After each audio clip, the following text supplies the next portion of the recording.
জীবনে অনেক কিছু হারালাম, তার মধ্যে সবচেয়ে পছন্দের ছিলে তুমি।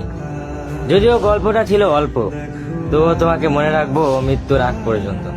তুমি ছিলে আমার জীবনের সবচেয়ে পছন্দের মানুষ।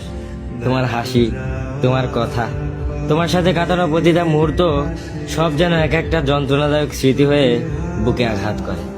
আমাদের গল্পটা খুব বড় ছিল না, তবু প্রতিটা পৃষ্ঠায় আজও আমায় কাঁদায়। আলো আধারের মাঝে একটা সম্পর্ক, যেখানে তুমি ছিলে আলো, আমি ছিলাম ছায়া। আজ তুমি নেই, তবুও প্রতিদিন তোমায় খুঁজি। হাজারো ব্যস্ততার মাঝে মনে পড়ে যায় তোমার ছোটখাটো কথা, সেই চুপচাপ থাকা, কিছু না বলেও অনেক কিছু বলে ফেলা। বিশ্বাস করো, এই হৃদয়টা কারো জন্যই আর জীবিত হবে না, কারণ সত্যিকারের ভালোবেসেছিলাম তোমায়। তোমার জায়গাটা আর কেউ নিতে পারবে না। আজও তোমায় ভালোবাসি, তোমাকে মনে রাখবো মৃত্যুর আগ পর্যন্ত।